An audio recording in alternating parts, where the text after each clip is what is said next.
Look at this incredible promo shot on the box. But is the figure any good? Let's find out.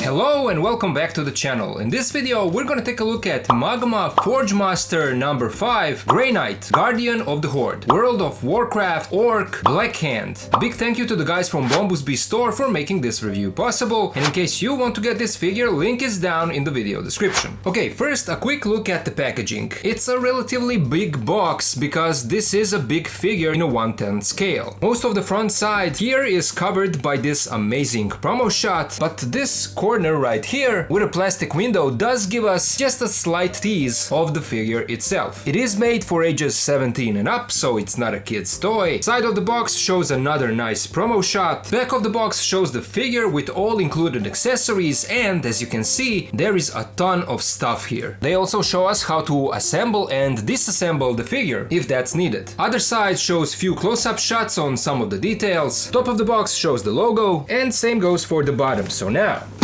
let's open it up and let's take a look at the figure.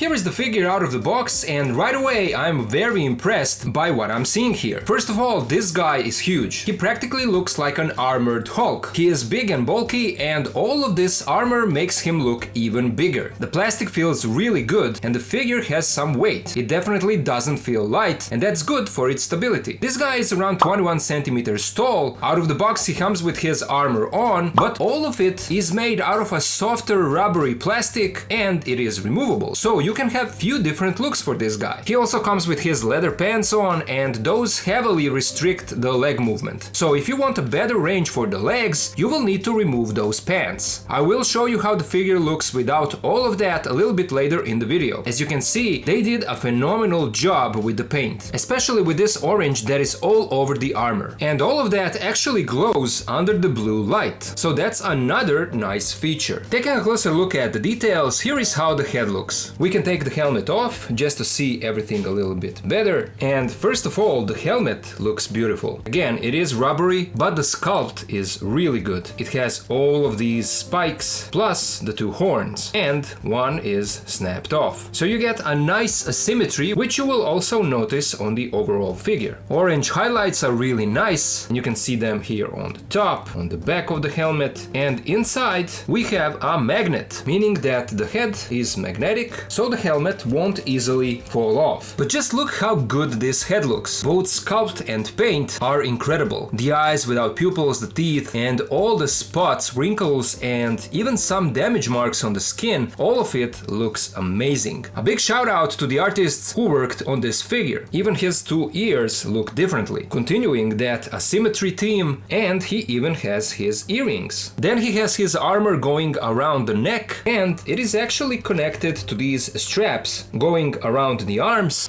but it is also connected to this back armor. They sculpted it like it is made with all of these different pieces merged together. We see all the connecting points. Then we have his huge shoulder armor, and again the sculpt work is great here. There are these big spikes that are again different on two sides, so once more asymmetry, but there are also all of these indentation marks and the sculpted cracks filled in with that orange paint. We even have these chains hanging off on both sides here in front, but on the back as well. And this shoulder armor is pegged into the straps that are connected inside of the butterfly joints. Arms also have different looks. This one is armored, and these are all overlay pieces that are removable, and when you do that, you have arms that look like this one, with nicely sculpted muscles and veins, and his fingernails are painted. And then the chest piece is made out of a soft rubbery plastic, so that's good for articulation purposes. The belt is also flexible, and it has few layers. For example, this piece is pegged into the belt, and same goes for these side flaps, and also for this piece in the back.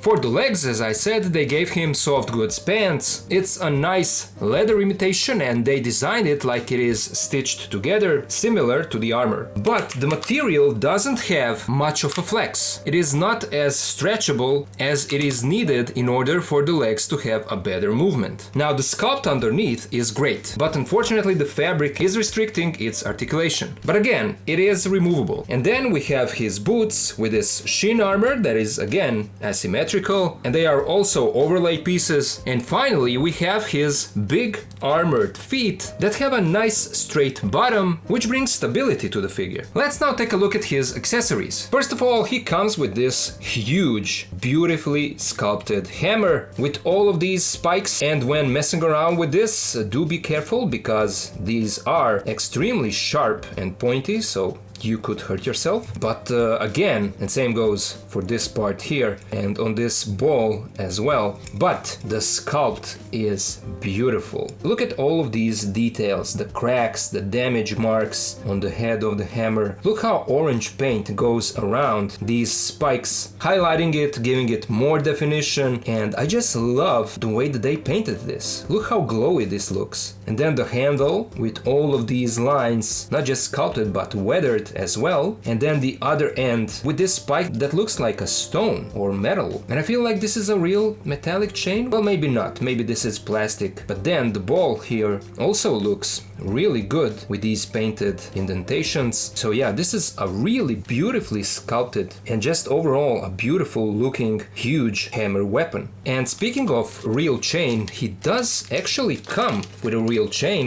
And this one does have the weight and it is cold, so this really is a real metallic chain. We get a pair of alternate bare feet, and these are also beautifully sculpted. Toenails are painted again. We see the ball joints of the ankles and then the bottom of the feet. Toe joint articulation is there, so you have that. Then we get some alternate hands. A pair of grabbing hands are already on the figure, and you get one that is armored and the one that is not. Then we get a pair of fisted hands, both unarmored in case you want to take the armor off, so you can have that look. But if not, you also get an alternate fisted hand for the armored arm with all of these spikes. And this again looks really good. We also get another alternate armored hand, and this is the relaxed one, the open one. Then we get a pair of pointing hands, a pair of grabbing hands, and another item holding hand, but for his armored arm, so you can have that combination. And then finally, he also comes with an alternate angry head with his mouth opened, and I mean, just look at this beautiful sculpt work and paint job. Here is that damage mark that I was talking about earlier, the eyes painted yellow, and all of this dark wash going over the skin. You can see the veins here, and I mean, they really did a phenomenal job here. Just look at how good the teeth are sculpted and painted, and then the tongue inside of the mouth. They really did a great job here. Here are those earrings that we saw on the previous head. So yeah, a really beautiful looking head sculpt. Now, to remove the armor pieces, first you'll need to pop out the arms like this, no issue at all. We take off this butterfly cover, and underneath you can see where the shoulder armor is connected to the arm. So we pull this off, pop off the hand, take this off, and here is how the wrist joint looks, and then this comes off as well. We will do the same for the other side. Pop out the arm like that, take this off, and then we can take off this like that. We can pop off torso,